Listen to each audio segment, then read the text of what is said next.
ओम नमो भगवते वासुदेवाय। प्यारे भक्तों, आज श्रवण करें देवशयनी एकादशी व्रत की संपूर्ण कथा। हम कथा की शुरुआत करेंगे प्रथम पूज्य गणेश भगवान जी के साथ। प्रेम से बोलिए गणेश भगवान की जय। एक बार एक मेढक और मेढकी तालाब में साथ रहते थे। मेढक गणेश जी का बहुत बड़ा भक्त था। वह हर रोज गणेश जी की पूजा करता था। वह कुछ काम न करता, बस गणेश जी का नाम जपता रहता। मेढकी उससे बहुत परेशान थी। एक दिन मेढकी ने गणेश जी की मूर्ति छिपा दी। मेढक आया और गणेश जी की मूर्ति के बारे में पूछने लगा तो मेढकी ने बोला कि मुझे नहीं पता। एक दिन एक औरत उनके तालाब के पास आई और उसने अपने मटके में पानी भरने लगी। जैसे ही उसने पानी भरा, वैसे ही मेढक और मेढकी उसके मटके के अंदर चले गए। घर जाकर उस औरत ने पानी गैस पर रख दिया। मेढक और मेढकी भी साथ में जलने लगे। मेढकी मेढक को बोलने लगी कि तुम तो गणेश जी की बहुत बड़ी भक्त हो, तो बोलो गणेश जी को हमें बचाए। मेढक ने यह सुनकर गणेश जी का नाम जपना शुरू कर दिया। थोड़ी देर बाद एक सांड आया और अपने दोनों सींग मटके पर जा मारा और मटका जमीन पर गिरकर टूट गया और दोनों बच गए। मेढक ने घर जाकर गणेश जी की मूर्ति मेढक को लौटा दी और उसने भी गणेश जी का पूजन करना शुरू कर दिया। तो प्रेम से बोलिए गणेश महाराज की जय हो। धर्मराज युधिष्ठिर ने कहा, हे केशव, आषाढ़ शुक्ल एकादशी का क्या नाम है? इस व्रत के करने की विधि क्या है और किस देवता का पूजन किया जाता है? श्री कृष्ण कहने लगे कि हे युधिष्ठिर, जिस कथा को ब्रह्मा जी ने नारद जी से कहा था, वही मैं तुमसे कहता हूँ। एक समय नारद जी ने ब्रह्मा जी से यही प्रश्न किया था। तब ब्रह्मा जी ने उत्तर दिया कि हे नारद, तुमने कलयुगी जीवों के उद्धार के लिए बहुत उत्तम प्रश्न किया है। क्योंकि देवशयनी एकादशी का व्रत सब व्रतों में उत्तम है। इस व्रत से समस्त पाप नष्ट हो जाते हैं और जो मनुष्य इस व्रत को नहीं करते वे नरकगामी होते हैं। इस व्रत के करने से भगवान विष्णु प्रसन्न होते हैं। इस एकादशी का नाम पद्मा है। अब मैं तुमसे एक पौराणिक कथा कहता हूँ, तुम मन लगाकर सुनो। सतयुग में मानधाता नामक एक चक्रवर्ती सम्राट राज्य करते थे। उनके राज्य में प्रजा बहुत सुखी थी, किंतु भविष्य में क्या हो जाए ये कोई नहीं जानता। अतः वे इस बात से अनभिज्ञ थे कि उनके राज्य में शीघ्र ही भयंकर अकाल पड़ने वाला है। उनके राज्य में पूरे 3 वर्ष तक वर्षा न होने के कारण भयंकर अकाल पड़ा। इस अकाल से चारों ओर त्राही त्राही मच गई। धर्म पक्ष के यज्ञ, हवन, पिंडदान, कथा, व्रत आदि में कमी हो गई। जब मुसीबत पड़ी हो तो धार्मिक कार्यों में प्राणी की रुचि कहाँ रह जाती है। प्रजा ने राजा के पास जाकर अपनी वेदना की दोहाई दी। राजा तो इस स्थिति को लेकर पहले से ही दुखी थे। वे सोचने लगे कि आखिर मैंने ऐसा कौन सा पाप कर्म किए हैं जिसका दंड मुझे इस रूप में मिल रहा है। फिर इस कष्ट से मुक्ति पाने का कोई साधन करने के उद्देश्य से राजा सेना को लेकर जंगल की ओर चल दिए। वहां विचरण करते करते एक दिन वे ब्रह्मा जी के पुत्र अंगिरा ऋषि के आश्रम में पहुंचे और उन्हें साष्टांग प्रणाम किया। ऋषिवर ने 80 वर्जनों उपरांत कुशल क्षेम पूछा। फिर जंगल में विचरने व अपने आश्रम में आने का प्रयोजन जानना चाहा। तब राजा ने हाथ जोड़कर कहा, महात्मन, सभी प्रकार से धर्म का पालन करता हुआ भी मैं अपने राज्य में दुर्भिक्ष का दृश्य देख रहा हूँ। आखिर किस कारण से ऐसा हो रहा है? कृपया इसका समाधान करें। यह सुनकर महर्षि अंगिरा ने कहा, हे राजन, सब युगों से उत्तम यह सतयुग है। इसमें छोटे से पाप का भी बड़ा भयंकर दंड मिलता है। इसमें धर्म अपने चारों चरणों में व्याप्त रहता है। ब्राह्मण के अतिरिक्त किसी अन्य जाति को तप करने का अधिकार नहीं है, जबकि आपके राज्य में एक क्षुद्र तपस्या कर रहा है। यही कारण है कि आपके राज्य में वर्षा नहीं हो रही है। जब तक वह काल को प्राप्त न होगा, तब तक यह दुर्भिक्ष शांत नहीं होगा। दुर्भिक्ष की शांति उसे मारने से ही संभव है। किंतु राजा का हृदय एक नर अपराध क्षुद्र तपस्वी का समन करने को तैयार नहीं हुआ। उन्होंने कहा, हे देव, मैं उस निरपराध को मार दूं, यह बात मेरा मन स्वीकार नहीं कर रहा है। कृपा करके आप कोई और उपाय बताए। महर्षि अंगिरा ने बताया, आषाढ़ माह के शुक्ला पक्ष की एकादशी का व्रत करें। इस व्रत के प्रभाव से अवश्य ही वर्षा होगी। राजा अपने राज्य की राजधानी लौट आए और चारों वर्णों सहित पद्मा एकादशी का विधि पूर्वक व्रत किया। व्रत के प्रभाव से उनके राज्य में मूसलाधार वर्षा हुई और पूरा राज्य धन्य धान्य से परिपूर्ण हो गया। ब्रह्मा वैवर्त पुराण में देवशयनी एकादशी के विशेष महात्म्य का वर्णन किया गया है। इस व्रत से प्राणी की समस्त मनोकामनाएं पूर्ण होती है। तुलसी माता की कथा। एक बार देवराज इंद्र देवगुरु बृहस्पति के साथ भगवान शिव का दर्शन करने कैलाश गए। महादेव ने दोनों की परीक्षा लेनी चाहिए, इसलिए रूप बदलकर अवधूत बन गए। उनके शरीर पर कोई वस्त्र न था। उनका शरीर जलती हुई अग्नि के समान धधक रहा था और अत्यंत भयंकर नजर आते थे। अवधूत दोनों के रास्ते में खड़े हो गए। इंद्र ने एक विचित्र पुरुष को रास्ते में खड़े देखा तो चौंके। इंद्र को देवराज होने पर गर्व घेरने लगा। उन्होंने उस भयंकर पुरुष से पूछा, तुम कौन हो? भगवान शिव अभी कैलाश पर विराज रहे हैं या कहीं भ्रमण पर है? मैं उनके दर्शन के लिए आया हूँ। इंद्र ने कई प्रश्न किए, लेकिन वह पुरुष योगियों के समान मौन ही रहे। इंद्र को लगा कि एक साधारण प्राणी उनका अपमान कर रहा है। उनके मन में देवराज होने का अहंकार उपजा, जो क्रोध में बदल गया। इंद्र ने कहा, मेरे बराबर अनुरोध करने पर भी तू कुछ नहीं बोलकर मेरा अपमान कर रहा है। मैं तुझे अभी दंड देता हूँ। ऐसा कहकर इंद्र ने वज्र उठा लिया। भगवान शिव ने वज्र को उसी समय स्तंभित यानी जड़ कर दिया। इंद्र की बाह अकड़ गई। भगवान अवधूत क्रोध से लाल हो गए। बृहस्पति उनके चेहरे पर आई क्रोध की ज्वाला को देखकर समझ गए कि ऐसा प्रचंड स्वरूप महादेव के अतिरिक्त किसी का नहीं हो सकता। बृहस्पति शिव स्तुति गाने लगे।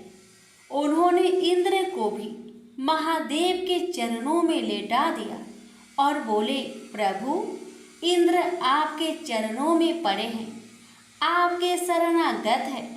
आपके ललाट से प्रकट अग्नि इन्हें जलाने को बढ़ रही है। हम शरणागतों की रक्षा करें।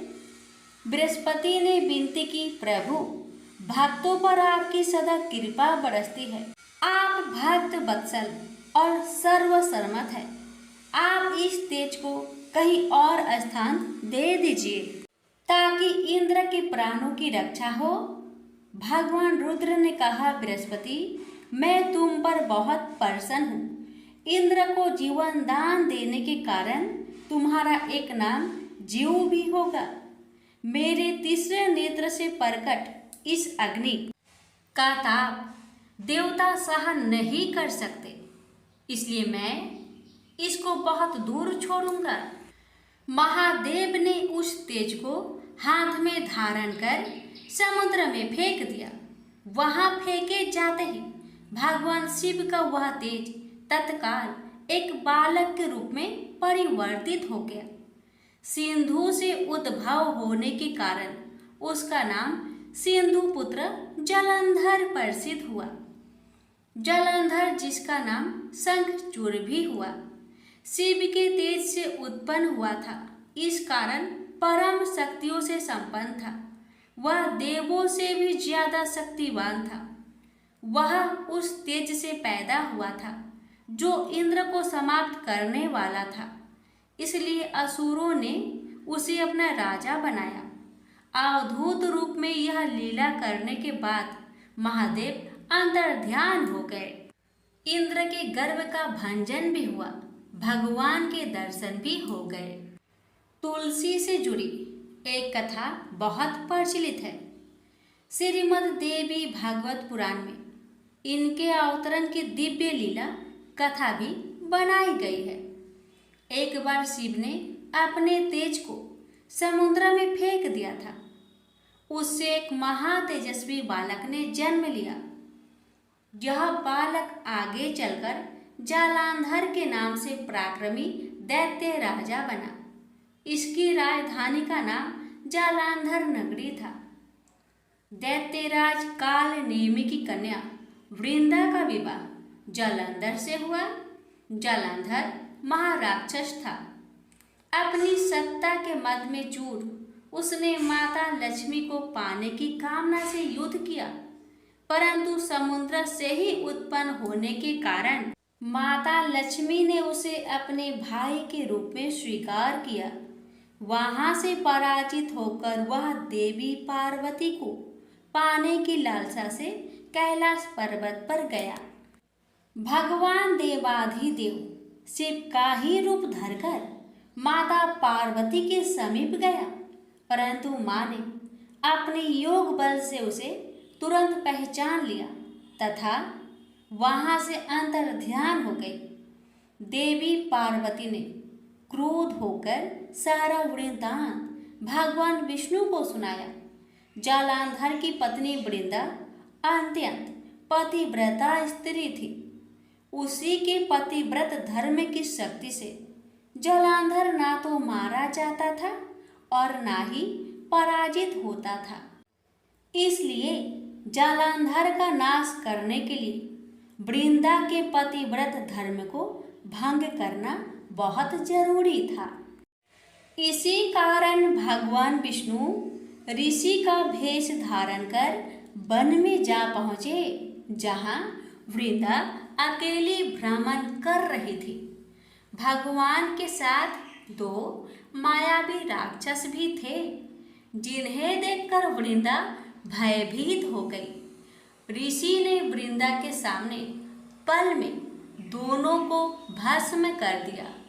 उनकी शक्ति देखकर वृंदा ने कैलाश पर्वत पर महादेव के साथ युद्ध कर रहे अपने पति जालंधर के बारे में पूछा। ऋषि ने अपनी माया जाल से दो बानर प्रकट किए। एक बानर के हाथ में जालंधर का सिर था तथा दूसरे के हाथ में धर। अपने पति की यह दशा देखकर वृंदा मूर्छित होकर गिर पड़ी। होश में आने पर उन्होंने ऋषि रूपी भगवान विष्णु से विनती की कि वह उसके पति को जीवित करे। भगवान ने अपनी माया से पुनः जालंधर का सिर धड़ से जोड़ दिया, परंतु स्वयं भी वह उसी शरीर में प्रवेश कर गए। वृंदा को इस छल का जरा आभास न हुआ। जालंधर बने भगवान के साथ वृंदा पतिव्रता का व्यवहार करने लगी, जिससे उसका अस्तित्व भंग हो गया। ऐसे होते ही वृंदा का पति जालंधर युद्ध में हार गया। इस सारी लीला का जब वृंदा को पता चला तो उसने क्रोध होकर भगवान विष्णु को शीला होने का श्राप दे दिया तथा स्वयं सती हो गई। जहाँ वृंदा भस्म हुई वहाँ तुलसी का पौधा उगा। भगवान विष्णु ने वृंदा से कहा, हे वृंदा, तुम अपने अस्तित्व के कारण मुझे लक्ष्मी से भी अधिक प्रिय हो गई हो। अब तुम तुलसी के रूप में सदा मेरे साथ रहोगी। जो मनुष्य भी मेरे शालिग्राम रूप के साथ तुलसी का विवाह करेगा उसे इस लोक और परलोक में विपुल यश प्राप्त होगा। जिस घर में तुलसी होती है वहाँ यम के दूत भी असमय नहीं जा सकते। गंगा व नर्मदा के जल में स्नान तथा तुलसी का पूजन बराबर माना जाता है। चाहे मनुष्य कितना भी पापी क्यों न हो, मृत्यु के समय जिसके प्राण मंजरी रहित तुलसी और गंगा जल मुख में रखकर निकल जाते हैं वह पापों से मुक्त होकर बैकुंठ धाम को प्राप्त होता है। जो मनुष्य तुलसी व आंवले की छाया में अपने पितरों का श्राद्ध करता है उसके पितर मोक्ष को प्राप्त हो जाते हैं। उसी दैत्य जालंधर की यह भूमि जालंधर नाम से विख्यात है। सती वृंदा का मंदिर मोहल्ला कोट किशनचंद में स्थित है। कहते हैं इस स्थान पर एक प्राचीन गुफा थी जो सीधी हरिद्वार तक जाती थी। प्रेम से बोलिए जय श्री हरि। तुलसी मैया की जय, लक्ष्मी नारायण की जय। भोला भक्त की एकादशी व्रत कथा। बहुत साल पहले की बात है। भोला भाला युवक था, आनंद। दिन भर कोई काम नहीं करता, बस खाता ही रहता और सोए रहता। घर वालों ने कहा, चलो जाओ निकलो घर से, कोई काम धाम करते नहीं हो, बस पड़े रहते हो। वह घर से निकलकर यूं ही भटकते हुए एक आश्रम पहुंचा। वहां उसने देखा कि एक गुरुजी हैं। उनके शिष्य कोई काम नहीं करते, बस मंदिर की पूजा करते हैं। उसने मन में सोचा, यह बढ़िया है, कोई काम धाम नहीं, बस पूजा ही तो करना है। गुरुजी के पास जाकर पूछा, क्या मैं यहाँ रह सकता हूँ? गुरुजी बोले, हाँ हाँ, क्यों नहीं, लेकिन मैं कोई काम नहीं कर सकता हूँ। गुरुजी बोले, कोई काम नहीं करना है, बस पूजा करना होगा। आनंद बोला, ठीक है, वह तो मैं कर लूँगा। अब आनंद महाराज आश्रम में रहने लगे। ना कोई काम ना कोई धाम, बस सारा दिन खाते रहो और प्रभु भक्ति में भजन गाते रहो। महीना भर हो गया। फिर एक दिन आई एकादशी। उसने रसोई में जाकर देखा, खाने की कोई तैयारी नहीं। उसने गुरुजी से पूछा, आज खाना नहीं बनेगा क्या? गुरुजी ने कहा, नहीं, आज तो एकादशी है, तुम्हारा भी उपवास है। उसने कहा, नहीं, अगर हमने उपवास कर लिया तो कल का दिन हम नहीं देख पाएंगे। हम नहीं कर सकते उपवास, हमें तो भूख लगती है। आपने पहले क्यों नहीं बताया? गुरुजी ने कहा, ठीक है, तुम ना करो उपवास, पर खाना भी तुम्हारे लिए कोई और नहीं बनाएगा, तुम खुद बना लो। बेचारा मरता क्या ना करता। गया रसोई में। गुरुजी फिर आए, देखो, अगर तुम खाना बना लो तो राम जी को भोग जरूर लगा लेना और नदी के उस पार जाकर बना लो रसोई। ठीक है। लकड़ी, आटा, तेल, घी, सब्जी लेकर आनंद महाराज चले गए। जैसा तैसा खाना भी बनाया। खाने लगा तो याद आया, गुरुजी ने कहा था कि राम जी को भोग लगाना है। लगा भजन गाने, आओ मेरे राम जी भोग लगाओ जी, प्रभु राम आइए, श्री राम आइए, मेरे भोजन का भोग लगाइए। कोई ना आया तो बेचैन हो गया कि यहाँ तो भूख लग रही है और राम जी आ ही नहीं रहे। भोला मानस जानता नहीं था कि प्रभु साक्षात तो आएंगे नहीं, पर गुरुजी की बात मानना जरूरी है। फिर उसने कहा, देखो प्रभु राम जी, मैं समझ गया कि आप क्यों नहीं आ रहे हैं। मैंने रूखा सूखा बनाया है और आपको तरमाल खाने की आदत है, इसलिए नहीं आ रहे हैं। ऐसी बात है तो सुनो प्रभु जी, आज वहाँ भी कुछ नहीं बना है, सबको एकादशी है। खाना हो तो यह भोग ही खा लो।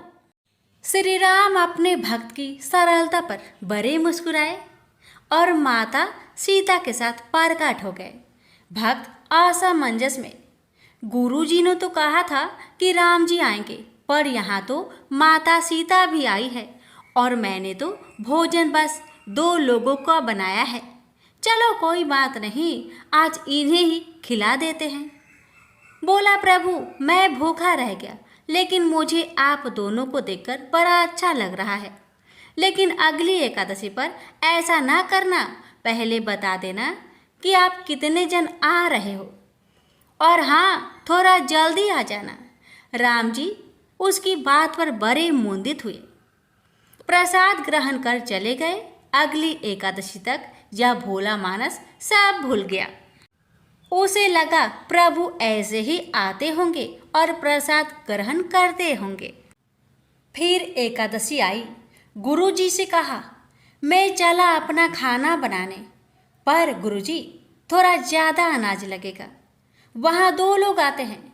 गुरुजी मुस्कुराए, भूख के मारे बावला है, ठीक है ले जा और अनाज ले जा। आपकी बार उसने 3 लोगों का खाना बनाया। फिर गुहार लगाई, प्रभु राम आइए, सीताराम आइए, मेरे भोजन का भोग लगाइए। प्रभु की महिमा भी निराली है। भक्त के साथ कौतुक करने में उनको बड़ा ही मजा आता है। इस बार वे अपने भाई लक्ष्मण, भरत, शत्रुघ्न और हनुमान जी को लेकर आ गए। भक्त को चक्कर आ गया। यह क्या हुआ? 1 का भोजन बनाया तो 2 आए, आज 2 का खाना ज्यादा बनाया तो पूरा खानदान आ गया। लगता है आज भी भूखा ही रहना पड़ेगा। सबका भोजन लगाया और बैठे बैठे देखता रहा। अनजाने ही उसकी भी एकादशी हो गई। फिर अगली एकादशी आने से पहले गुरुजी से कहा, गुरुजी ये आपके प्रभु राम जी अकेले क्यों नहीं आते?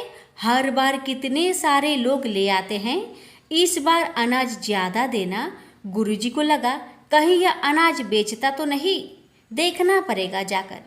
भंडार में कहा, इसे जितना अनाज चाहिए दे दो और छुप कर उसे देखने चल पड़े।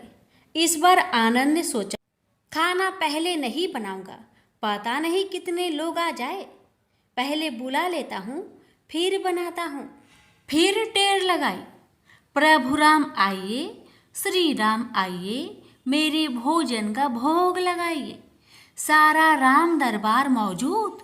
इस बार तो हनुमान जी भी साथ आए, लेकिन ये क्या, प्रसाद तो तैयार ही नहीं है। भक्त ठहरा भोला भाला, बोला, प्रभु इस बार मैंने खाना नहीं बनाया। प्रभु ने पूछा, क्यों? बोला, मुझे मिलेगा तो है नहीं, फिर क्या फायदा बनाने का, आप ही बना लो और खुद ही खा लो। राम जी मुस्कुराए, सीता माता भी गदगद हो गई उसके मासूम जवाब से। लक्ष्मण जी बोले, क्या करे प्रभु? प्रभु बोले, भक्त की इच्छा है, पूरी तो करनी पड़ेगी, चलो लग जाओ काम से। लक्ष्मण जी ने लकड़ी उठाई, माता सीता आटा सानने लगी। भक्त एक तरफ बैठकर देखता रहा। माता सीता रसोई बना रही थी तो कई ऋषि मुनि, यक्ष, गंधर्व प्रसाद लेने आने लगे। इधर गुरुजी ने देखा खाना तो बना नहीं, भक्त एक कोने में बैठा है। पूछा, बेटा क्या बात है, खाना क्यों नहीं बनाया? बोला, अच्छा किया गुरुजी आप आ गए, देखिए कितने लोग आते हैं प्रभु के साथ। गुरुजी बोले, मुझे तो कुछ नहीं दिख रहा तुम्हारे और अनाज के सिवा। भक्त ने माथा पकड़ लिया, एक तो इतनी मेहनत करवाते हैं प्रभु, भूखा भी रखते हैं और ऊपर से गुरुजी को दिख भी नहीं रहे, यह और बड़ी मुसीबत है। प्रभु से कहा, आप गुरुजी को क्यों नहीं दिख रहे हैं? प्रभु बोले, मैं उन्हें नहीं दिख सकता। भक्त बोला, क्यों? वो तो बड़े पंडित है, ज्ञानी है, विद्वान है, उन्हें तो बहुत कुछ आता है, उनको क्यों नहीं दिखते आप? प्रभु बोले, माना कि उनको सब आता है, पर वे सरल नहीं है तुम्हारी तरह, इसलिए उनको नहीं दिख सकता। आनंद ने गुरु जी से कहा, गुरु जी, प्रभु कह रहे हैं आप सरल नहीं है, इसलिए आपको नहीं दिखेंगे। गुरु जी रोने लगे। वाकई मैंने सब कुछ पाया, पर सरलता नहीं पा सका तुम्हारी तरह। और प्रभु तो मन की सरलता से ही मिलते हैं। प्रभु प्रकट हो गए और गुरु जी को भी दर्शन दिए। इस तरह एक भक्त के कहने पर प्रभु ने रसोई भी बनाई। प्रेम से बोलिए सीताराम की जय, लक्ष्मी नारायण की जय। कुबेर का कर्ज। एक बार भृगु ऋषि ने जानना चाहा कि ब्रह्मा, विष्णु और महेश में कौन सबसे श्रेष्ठ है। वह बारी बारी से सबके पास गए। ब्रह्मा और महेश ने भृगु को पहचाना तक नहीं, न ही आदर दिया। इसके बाद भृगु विष्णु के यहाँ गए। विष्णु उस समय विश्राम कर रहे थे। लक्ष्मी उनके पैर दबा रही थी। भृगु ने पहुंचते ही कुछ न कहा, न सुना और विष्णु की छाती पर पैर से प्रहार कर दिया। लक्ष्मी यह देखकर भौंकचक्की रह गई, किंतु विष्णु ने भृगु का पैर पकड़कर विनीत भाव से कहा, मुनिवर, आपके कोमल पैर में चोट लगी होगी, इसके लिए क्षमा करें। लक्ष्मी को विष्णु की इस नम्रता पर बड़ा क्रोध आया। वे भगवान विष्णु से नाराज होकर भूलोक में आ गई तथा कोल्हापुर में रहने लगी। लक्ष्मी की चले जाने से विष्णु को लगा कि उनका श्री और वैभव ही नष्ट हो गया। उनका मन बड़ा अशांत रहने लगा। लक्ष्मी को ढूंढने के लिए वे श्रीनिवास के नाम से भूलोक में आए। घूमते घूमते वे बेक्टाचल में पर्वत क्षेत्र में बकुला माई के आश्रम में पहुंचे। बकुला माई ने उनकी बड़ी आव भगत की और उन्हें आश्रम में ही रहने को कहा। एक दिन जंगल में एक मतवाला हाथी आया। आश्रमवासी डरकर इधर उधर भागने लगे। श्रीनिवास ने यह देखा तो धनुष बाण लेकर हाथी का पीछा किया। हाथी डरकर भागा और घने जंगल में अदृश्य हो गया। श्रीनिवास उसका पीछा करते करते थक गए थे। वे एक सरोवर के किनारे वृक्ष की छाया में लेट गए। उन्हें हल्की सी झपकी आ गई। थोड़ी देर शोर सुनकर वे जागे। देखा 4-6 लड़कियां उन्हें घेर खड़ी है। श्रीनिवास को जागा हुआ देखकर वे टपक कर बोली, यह हमारी राजकुमारी पद्मावती का सुरक्षित उपवन है। यहाँ पुरुषों का आना मना है। तुम यहाँ कैसे और क्यों आए? श्रीनिवास कुछ जवाब दे इससे पहले ही उनकी दृष्टि वृक्ष की ओट से झांकती राजकुमारी की ओर गई। श्रीनिवास पद्मावती को एकटक देखते रह गए। थोड़ा संयत होकर कहा, देवियों, मुझे पता नहीं था। मैं एक शिकार का पीछा करता हुआ यहाँ आया था। थक जाने पर मुझे नींद आ गई थी, क्षमा करें। श्रीनिवास आश्रम में लौट तो आए, किंतु बड़े उदास रहने लगे। एक दिन बकुला माई ने बड़े प्यार से उनकी उदासी का कारण पूछा। श्रीनिवास ने पद्मावती से भेंट होने की सारी कहानी कह सुनाई। फिर कहा, उसके बिना मैं नहीं रह सकता। बकुला माई बोली, ऐसा सपना मत देखो। कहा हुआ प्रतापी चोल नरेश आकाशराज की बेटी, और कहा तुम आश्रम में पलने बाड़े एक कुल गोत्रहीन युवक। श्रीनिवास बोले, माँ, एक उपाय है, तुम मेरा साथ दो तो सब संभव है। बकुला माई ने श्रीनिवास का सच्चा प्यार देखकर हाँ कर दी।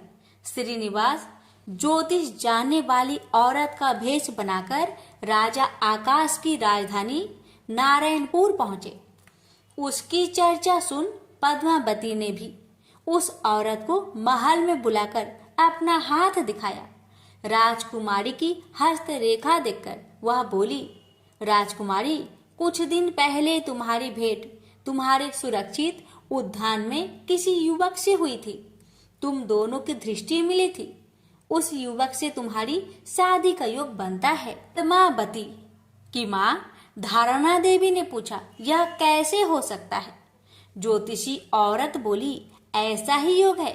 ग्रह कहते हैं कोई औरत अपने बेटे के लिए आपकी बेटी मांगने स्वयं आएगी। 2 दिन बाद सचमुच ही बकुला माई एक तपस्विनी का भेष में राजमहल में आई। उसने अपने युवा बेटे के साथ पद्मावती का विवाह की चर्चा की। राजा आकाश ने बकुला माई को पहचान लिया। उन्होंने पूछा, वह युवक कौन है? बकुला माई बोली, उसका नाम श्रीनिवास है। वह चंद्र वंश में पैदा हुआ है। मेरे आश्रम में रह रहा है। मुझे माँ की तरह मानता है। राजा आकाश ने कुछ सोचकर उत्तर देने के लिए कहा। बकुला माई के चले जाने पर आकाश ने राज पुरोहित को बुलाकर सारी बात बताई। राज पुरोहित ने गणना की, फिर अपनी सहमति देते हुए कहा, महाराज, श्रीनिवास में विष्णु जैसा देवगुण है। लक्ष्मी जैसी आपकी बेटी के लिए यह बड़ा सुयोग है। राजा आकाश ने तुरंत बकुला माई के यहाँ अपनी स्वीकृति के साथ विवाह की लग्न पत्रिका भेज दी। बकुला माई अब चिंतित हो उठी। वह श्रीनिवास से बोली, बेटा, अब तक तो विवाह की ही चिंता थी, अब पैसे न होने की चिंता है। मैं वाराह स्वामी के पास जाती हूँ, उनसे पूछती हूँ कि क्या किया जाए। बकुला माई श्रीनिवास को लेकर वराह स्वामी के पास गई और श्रीनिवास के विवाह के लिए धन की समस्या बताई। तो वराह स्वामी ने 8 दिक्पालों इंद्र, कुबेर, ब्रह्मा, शंकर आदि देवताओं को अपने आश्रम में बुलवाया। फिर श्रीनिवास को बुलवाकर कहा, तुम स्वयं इन्हें अपनी समस्या बताओ। श्रीनिवास ने देवताओं से कहा, मैं चोल नरेश राजा आकाश की बेटी पद्मावती से विवाह करना चाहता हूँ। मेरी हैसियत राजा के अनुरूप नहीं है। मेरे पास धन नहीं है। मैं क्या करूँ? इंद्र ने देवताओं के कोषाध्यक्ष कुबेर से कहा, कुबेर, इस काम के लिए तुम श्रीनिवास को ऋण दो। कुबेर ने कहा, ऋण तो मैं दे दूंगा, पर उसे यह वापस कब और कैसे करेंगे, इसका निर्णय होना चाहिए। श्रीनिवास बोले, इसकी चिंता मत कीजिए, कलयुग के अंत में मैं सब ऋण चुका दूंगा। कुबेर ने स्वीकार कर लिया। सब देवताओं की साक्षी में श्रीनिवास ने ऋण पत्र लिख दिया। उस धन से श्रीनिवास और पद्मावती का विवाह बड़ी धूमधाम से हुआ। तभी नारद ने कोल्हापुर जाकर लक्ष्मी को बताया, विष्णु ने श्रीनिवास के रूप में पद्मावती से विवाह कर लिया है। दोनों वेंकटाचलम पर्वत पर रह रहे हैं। यह सुनकर लक्ष्मी को बड़ा दुख हुआ। वह सीधे वेंकटाचलम पहुंची, विष्णु की सेवा में लगी, पद्मावती को भला बुरा कहने लगी। श्रीनिवास विष्णु रूप मेरे पति हैं, तुमने इनके साथ विवाह क्यों किया? दोनों में वाक युद्ध होने लगा तो श्रीनिवास को बड़ा दुख हुआ। वे पीछे हटे और पत्थर की मूर्ति के रूप में बदल गए। जब दोनों देवियों ने यह देखा तो उन्हें बड़ा दुख हुआ कि श्रीनिवास तो अब किसी के न रहे। इतने में शीला विग्रह से आवाज आई, देवियों, अब मैं इस पत्थर पर वेंकटेश्वर स्वामी के नाम से अपने भक्तों का अभिष्ट पूरा करता रहूंगा। उनसे प्राप्त चढ़ावे के धन द्वारा कुबेर के कर्ज का ब्याज चुकाता रहूंगा। इसलिए तुम दोनों मेरे लिए आपस में झगड़ा मत करो।